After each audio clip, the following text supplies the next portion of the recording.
Welcome to 12 Days of Nintendo.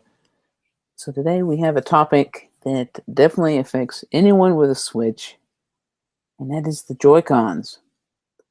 Do you love them? Do you hate them? And are you having this terrible drift and issues with them that we are all experiencing? I hate them. I don't know. I probably like them more than I hate them, but I've only recently started to have a little bit of difficulty with one. And generally, I've found that they have opened up a fair number of possibilities for whether it's an extra controller if we want to get in an extra player in Mario Kart, or things like the Labo where you get different uses for them. You can do a variety of things with them. They're not the most comfortable controllers to play with, but it's an option, and it's often a nice option to have. Yeah, as Like somebody who everything plays, else on. Oh, go ahead. I was just gonna say, as someone who plays docked exclusively, Joy-Cons are not even in the equation for me. I've never liked the way that they felt. They're okay for a few seconds to do the little fun things and the motion controls and whatever. Occasionally, I'll have to play them if I'm playing something handheld, or sometimes I'll just be like, I'm gonna cook something and do some drops in Fortnite, and I'll just play it handheld for a few seconds. But I have not liked them since day one, so I am Joy-Con less. I really wish they'd gone with the little flat pads like on the 3DS. To me, that would have been a better option than the crappy little sticks. And I've now am sending my third Joy-Con back to Nintendo for repair. So quality control on these things for how expensive they are is. Were the other terrible. ones though for the issue, the Bluetooth issue where they had to add the foam? Yeah, basically. Oh no, one was for the Bluetooth issue. I'm sorry. One was for the Bluetooth issue. One was because it was loose and wouldn't stay on the Joy-Con grip or on the console itself. And so 3 different problems. This one is because the stick is bad. And how much does it cost to get a Joy-Con fixed? Oh yeah. They tell you $40 up front if it's out of warranty. But if you haggle, they'll drop it down to $25. They've done that for me twice. And if you buy one new, it's $50 if you're just buying one. Yeah. So you're still paying half cheaper. again. Plus you're probably paying to ship it to them. No, they do send you. They let you print out a label. What a guy! I have to say, I really take issue with the quality. I don't ever remember wearing out a controller for any of my Nintendo systems, other than something happened to him, like if a dog got him or something like that. My 3DS stick on my Zelda XL got kind of gummy after about 40 or 50 hours of Smash Brothers. I will say that. My original 3DS wore out on a couple of buttons, and also we've had at least one Wii remote that eventually just got issues with buttons or other things too. Like I've had controllers go before. I have never had to call Nintendo for support, to my knowledge, other than the one time I got the bad Wii that wouldn't read the Smash Brothers disc. But I've never had to call Nintendo support for their hardware before. 3 times for this one, man. That's blows my mind. I guess my feeling is too that the Switch is new enough that we shouldn't be wearing out controllers. And I feel like that's what I've did with my Joy-Con. I know I've put a lot of time into them, with Fortnite and Splatoon, and that's been my sole controller. But I don't know. I'm a little disappointed in it, and I am having problems with both sticks now and with the D-pad, which blows my mind because I very rarely use the D-pad. But yeah, I've had some issues with just the Pro controller now, starting to get some drift on it and everything. But I don't even have a guesstimate of how many hours I've put in between I know I've got over 1,500 in Rocket League and more than that now, probably in Fortnite. So I probably got a total of 5,000 hours. So that's probably more than they expected somebody to play in this short of amount of time. I would agree. Yeah. You're an extreme case.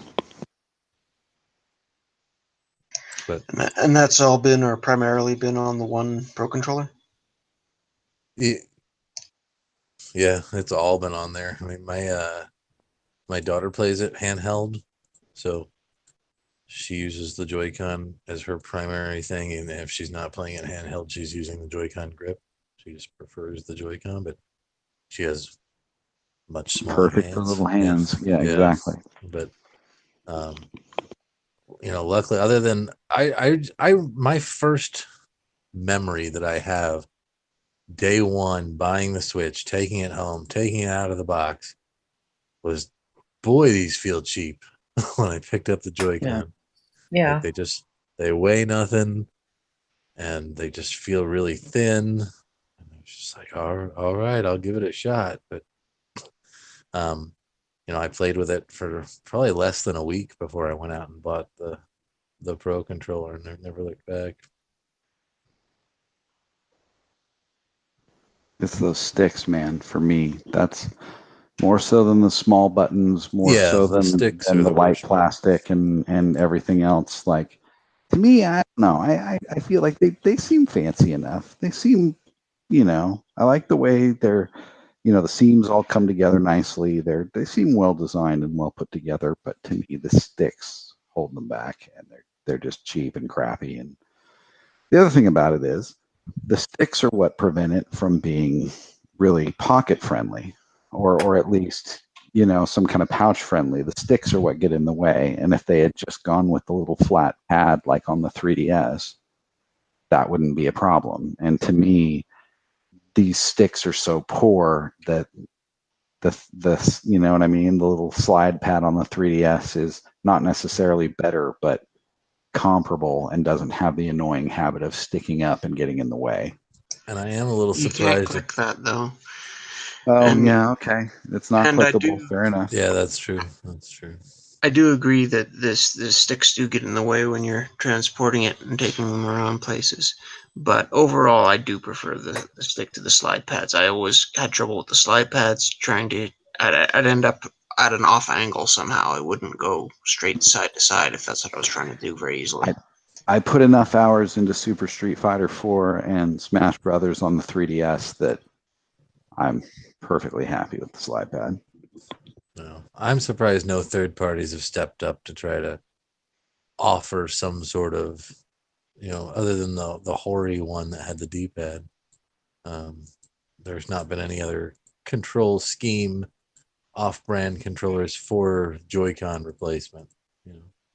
There's a few of those little Pro Controller style things, but that's it.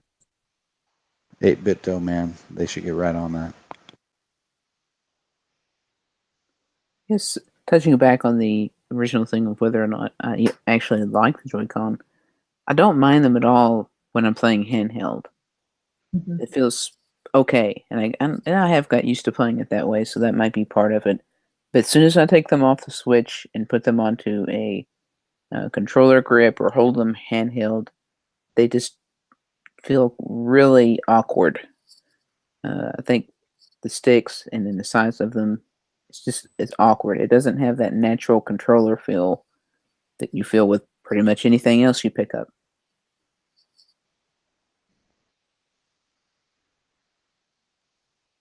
But I'm okay with them in handheld. I find they're better in the grip than they are solo. Or not Definitely. necessarily solo, but using them separately. I will say, I do like the simplicity and like the pick up and play capability of Mario Party, right? And for kids and Mario Kart also, right? You hand a kid this tiny little controller, they immediately know what to do. It's got 4 buttons, and they, most of them ignore the shoulder button.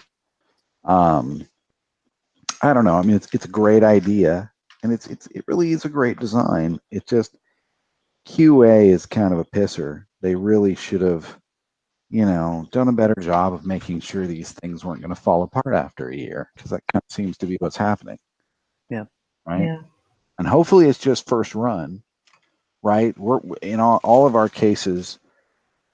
Well, in all cases but mine, I think we're talking about Joy-Con that came with the system, right? Yes. And in my case, I'm talking about a gray set that I picked up right around launch, and the yellow one I split with Max. Mhm. That was still early on because that came out with ARMS. So you know what I mean? I'm hoping these are all like the first generation of Joy-Con that have these problems, and that any later ones we pick up won't. But I'm not planning on picking up any more Joy-Con. For me, it was all about ARMS. I got my money's worth.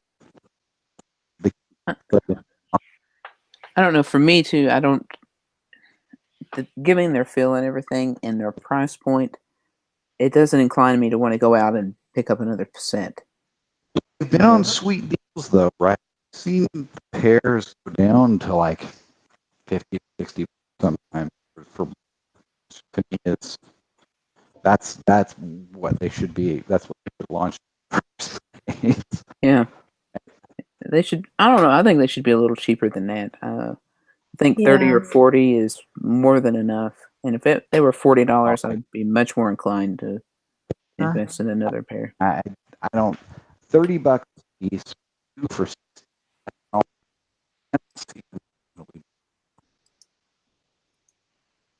Yeah, if they were like 30 or 40, I would have a pink and green Splatoon set. Yeah.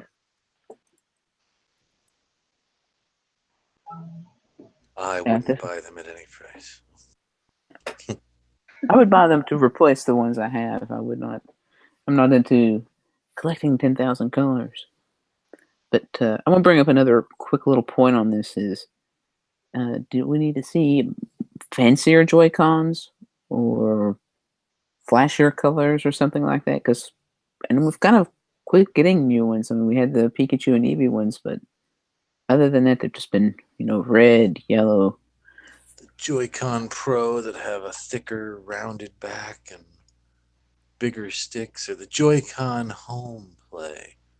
Like maybe the stock ones could be the travel Joy-Con, and then they can make some that are meatier for when you're just playing around the house. Yeah. Yeah, you should need to have some way to distinguish them if you do get multiple sets, and color is the simplest way to do that, I find. But yeah, if we do get another set, it's definitely going to want some variety of some form anyway. I guess none of us has been in the situation yet where we've got where we're swapping Joy-Cons from one Switch to another one to use with very frequently. Everyone's just been, yeah, because that's one thing I'm curious about. If we ever get a second Switch in our household, whether it would be how easy is it to resync things so that they'll work from one to the other. That's a good point. Yeah, I wouldn't think it'd be too hard. It doesn't seem like on the Wii it was very, very difficult. And they want you to have like 4 pairs for multiplayer and everything, so hopefully they've got that fairly ironed out.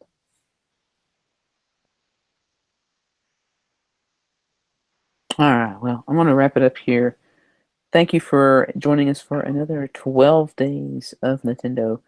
Hopefully you've got some Joy-Cons or Pro Controllers under the tree this year.